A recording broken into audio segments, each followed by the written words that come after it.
Déjà, un grand merci à Graven pour son invitation à la SynConf. Je suis super contente d'être là avec vous aujourd'hui. Je sais pas pour ceux qui ont regardé la Z-Event hier, mais ça s'est terminé tard, donc c'était pas forcément facile d'être frais ce matin.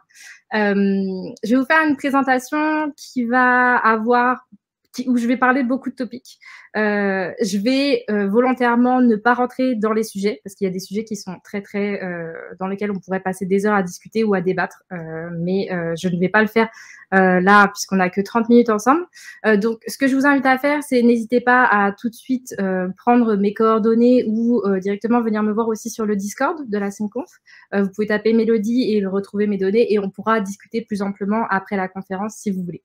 Et aussi, pardon pour ma voix et mon nez, j'ai chopé une grippe terrible, donc je sais que c'est pas super agréable, mais je vais essayer de faire de mon mieux pour que vous ayez pas trop la voix nasillarde pendant la conférence. Déjà, avant toute chose, je me présente. Donc, je m'appelle Mélodie, je suis programme manager au sein de Scaleway. J'ai à charge 2 superbes programmes qui sont l'open source programme et le programme Academia.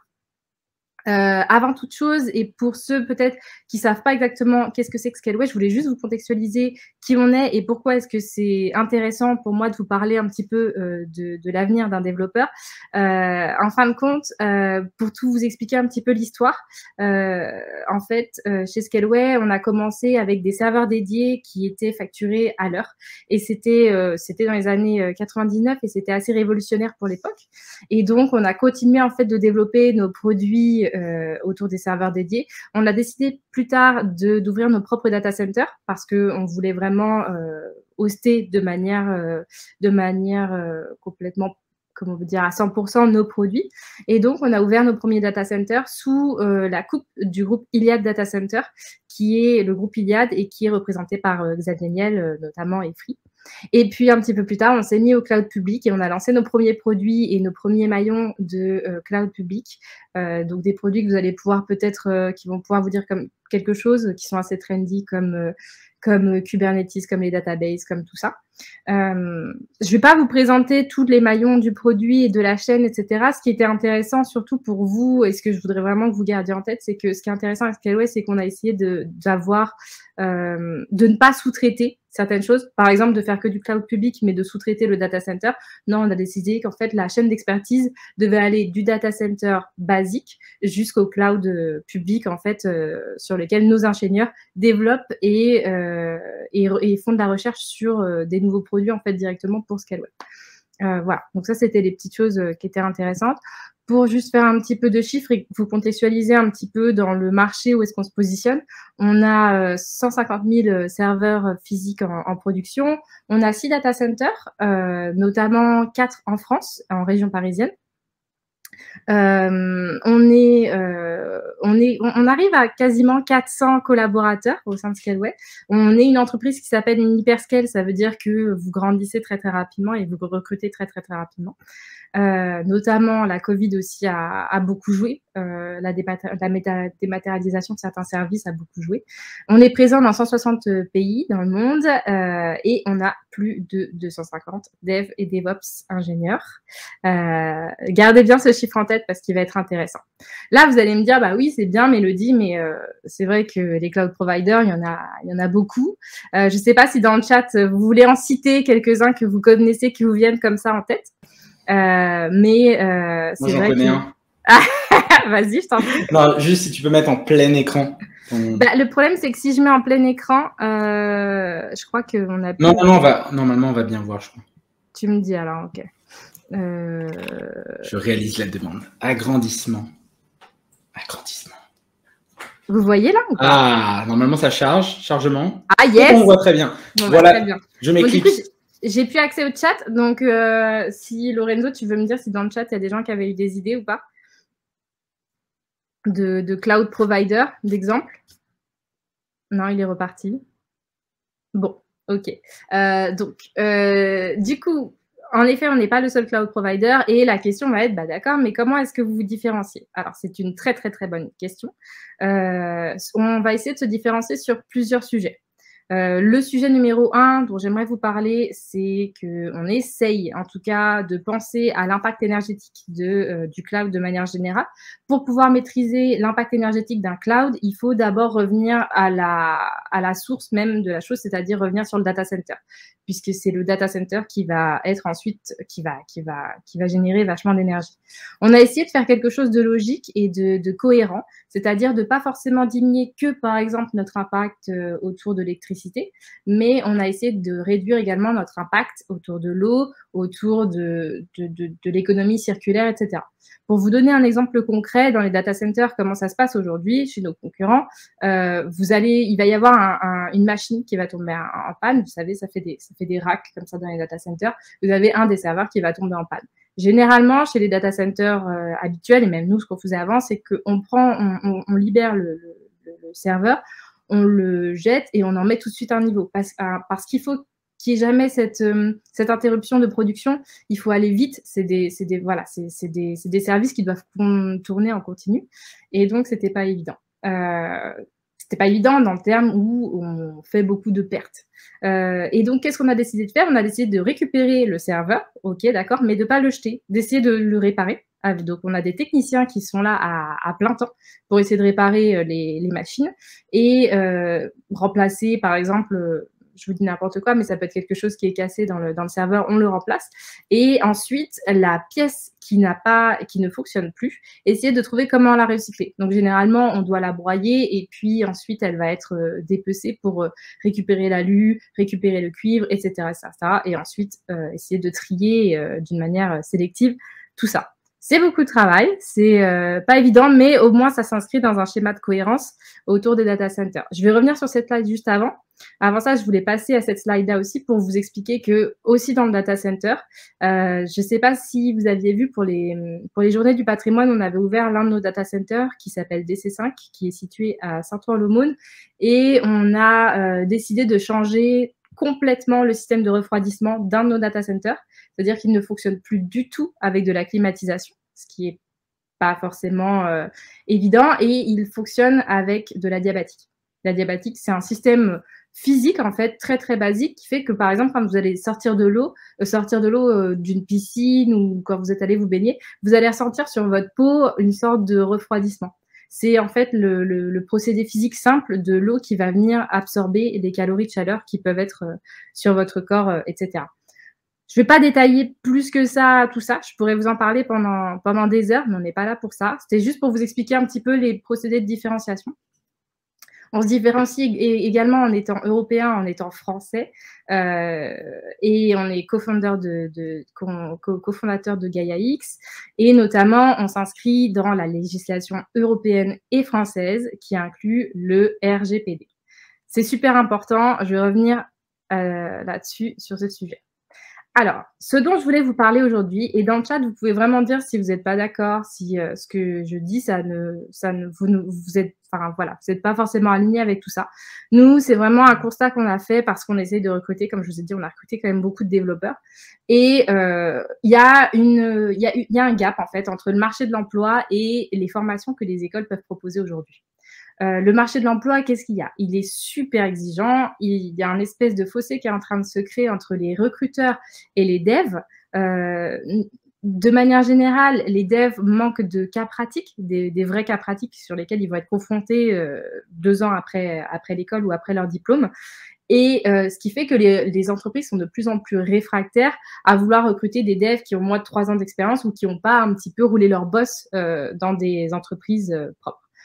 Sans compter que, de manière générale, les entreprises vont demander des profils avec des développeurs où il faut connaître un maximum de langage, être formé sur vachement de techno, etc. Est-ce qu'il y a un gros gap parce que déjà, pour vraiment bien maîtriser un langage, certaines entreprises ne se rendent pas compte de l'investissement que ça doit demander. Et du côté des écoles, du coup, il y a ce fameux gap technique qui se crée. Par exemple, nous, je sais on était un petit peu surpris en recrutant des juniors sortant d'école qui n'avaient jamais été sensibilisés sur la sécurité. Quand je vous parle de la sécurité, c'est vraiment la sécurité de votre infrastructure et de votre projet de manière générale. qui est quand même un sujet qui est super important après quand vous rentrez dans une entreprise, et des écoles françaises qui ont pour la plupart des partenariats avec des cloud providers étrangers. Je vous ai dit tout à l'heure que ce qui est super important, c'est que nous, on respecte le RGPD et notamment la législation française. Ça implique quelque chose, ça implique que vos données, elles ne sont pas, elles sont protégées en fin de compte. Il y a une loi qui est venue contrecarrer un petit peu tout ça, qui est une loi américaine, qui est le Cloud Act. C'est dommage, j'ai pas le chat, je vois pas si ça vous dit quelque chose ou pas, le Cloud Act comme ça. Mais c'est une loi qui est américaine et qui, en gros résumé, va autoriser les Américains à venir piocher dans les données parce qu'ils vont, par exemple, si jamais il y a un data center qui hoste des données américaines, ils vont estimer que c'est la loi du sol américain qui s'y applique puisque des données américaines sont stockées sur ce terrain-là, et donc qu'ils peuvent, à ce titre, aller piocher dans les données de tout le data center, par exemple, et récupérer les données qu'ils veulent sans jamais en informer ni la personne qui est propriétaire du data center, ni la personne qui est concernée par ces données-là. C'est quelque chose de très dangereux. On pourrait en parler un petit peu plus amplement. C'est quelque chose qui nous fait peur. C'est quelque chose qui est complètement en opposition avec le RGPD. Et c'est quelque chose sur lequel on n'est pas assez sensibilisé aujourd'hui. Voilà.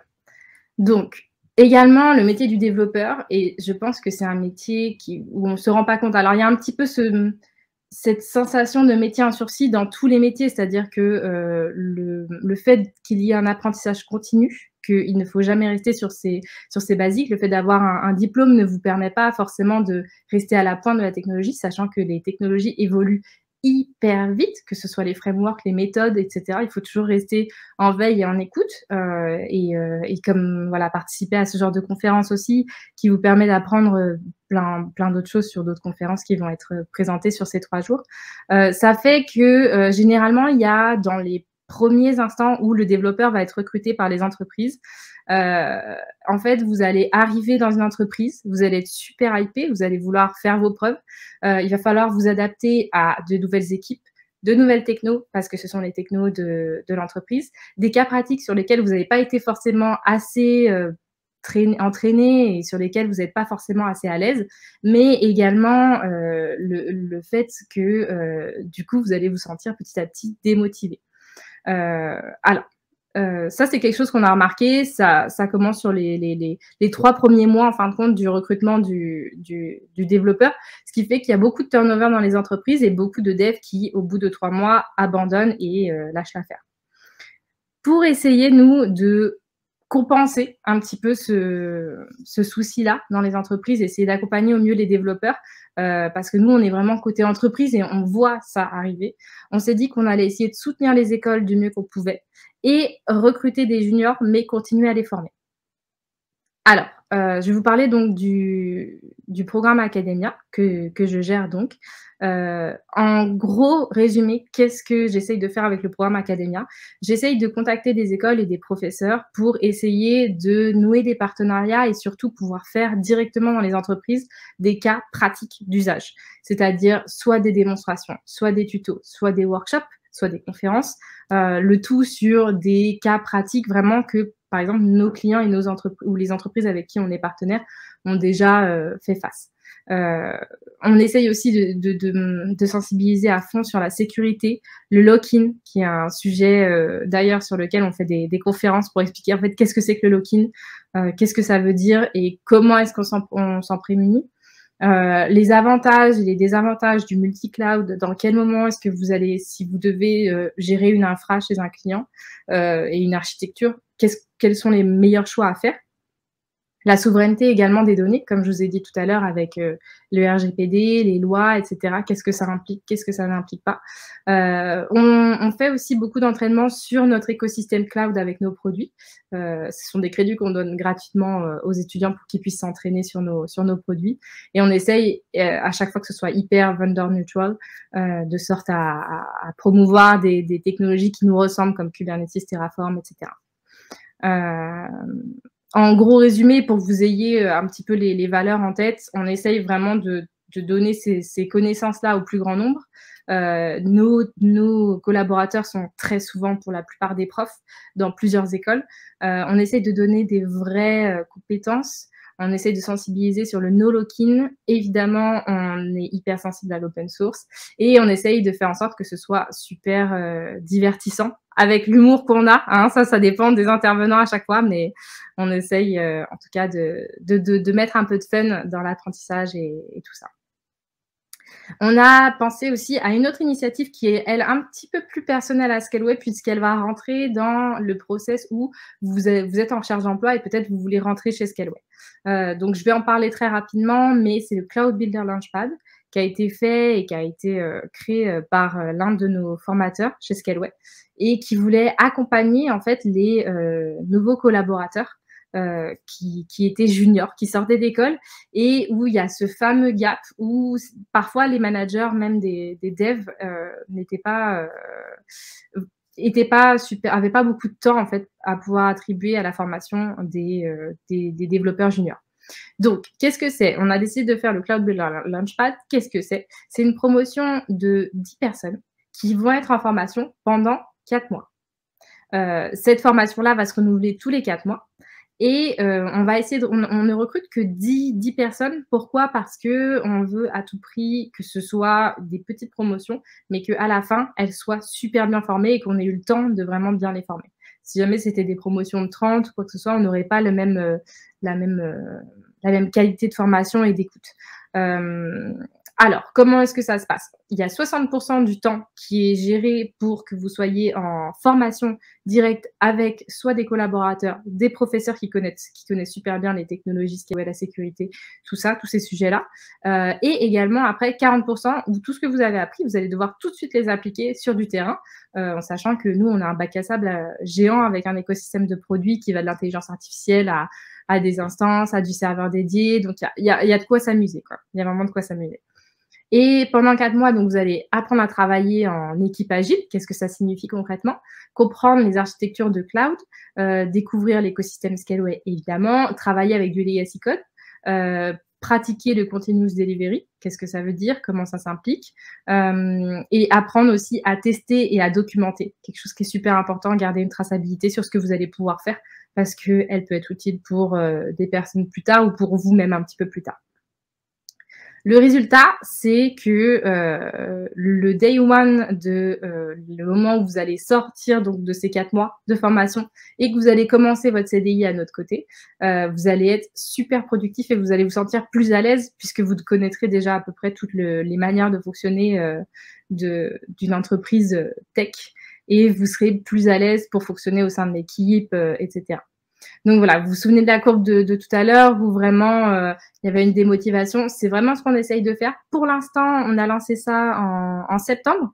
Donc c'est quelque chose de tout nouveau. La promotion est super motivée. La promotion des étudiants juniors, pour dire qu'ils sont juniors, ils proposent eux-mêmes de créer du contenu avec l'équipe de documentation technique. Donc, on est super contents. On va voir les résultats ensuite de pouvoir... Enfin, j'aurai peut-être plus de résultats à vous montrer d'ici quelques temps. Mais je pense que c'est un concept qui peut être facilement applicable un petit peu à toutes les entreprises, en fait.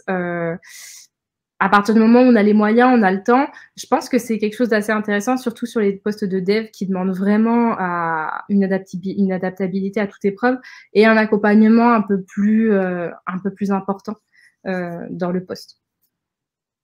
Donc, voilà. Voilà, merci à tous pour votre écoute. J'espère que ça vous a intéressé. J'espère que ça vous a donné des idées. Encore une fois, j'ai vraiment survolé beaucoup de choses. Je vous laisse mon adresse email. Comme je vous ai dit, je suis également sur le Discord à SyncConf. Et puis, pour information, on fait aussi un talk autour de Serverless pour vous présenter Serverless avec mon Product Manager Serverless mercredi, début d'après-midi, si la mémoire ne m'échappe pas, pour vous présenter le Serverless et faire une petite démo. C'est ça. Hein. Merci beaucoup. On a quelques questions dans le chat. Du coup, tu peux rester sur ton écran. Je vais te les dire directement à l'oral si tu préfères. Top. Alors, déjà, on a une question sur les tarifs du projet Academia. C'est quoi un peu le modèle que vous préconisez? Alors, les tarifs, je ne sais pas si la question, ça sous-entend combien est-ce qu'on fait payer les écoles pour un partenariat ou les conférences qu'on peut faire, etc. Mais c'est gratuit. Nous, on essaie de... L'objectif, c'est vraiment de diffuser du contenu au plus grand nombre. Donc, on fait vraiment des conférences gratuites.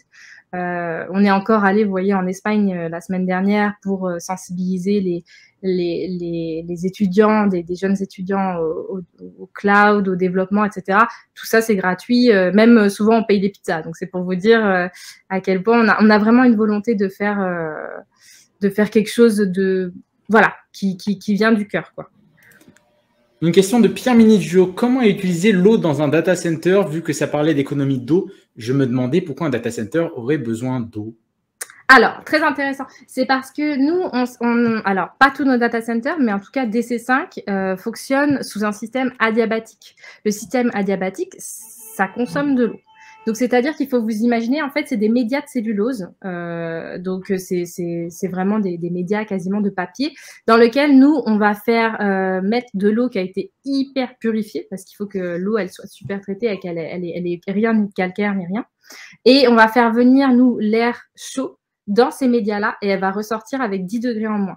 Donc, c'est pour ça. Et en fait, initialement, on se demandait comment faire un cycle continu d'eau au niveau de l'adiabatique, etc. Et c'est quelque chose qu'on a réfléchi puisqu'ensuite, on a fait un circuit fermé d'eau adiabatique, c'est-à-dire que c'est un verre d'eau qu'on va mettre et puis on va le recycler et le faire tourner en fait à chaque fois.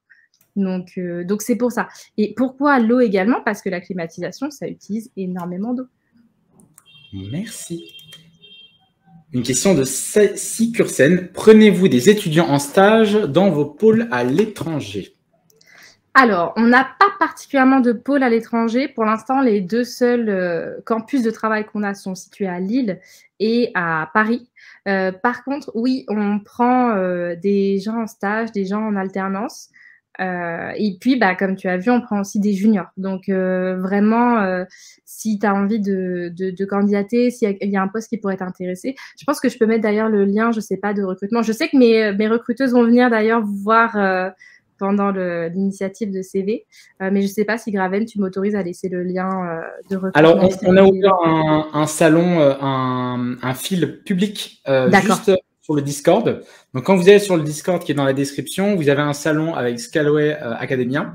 Et juste à côté, dans le salon, il y a un fil public où vous pourrez poser vos questions et échanger directement. Voilà. Donc, on pourra donner ici les liens pour compléter ces informations. OK. On a le temps encore de prendre 2-3 questions, je pense. Alors, il y en a plein, elles sont trop intéressantes. Il y a plein de questions intéressantes. Du coup, vos data centers sont pensés pour le réchauffement climatique? Ouais, c'est ça.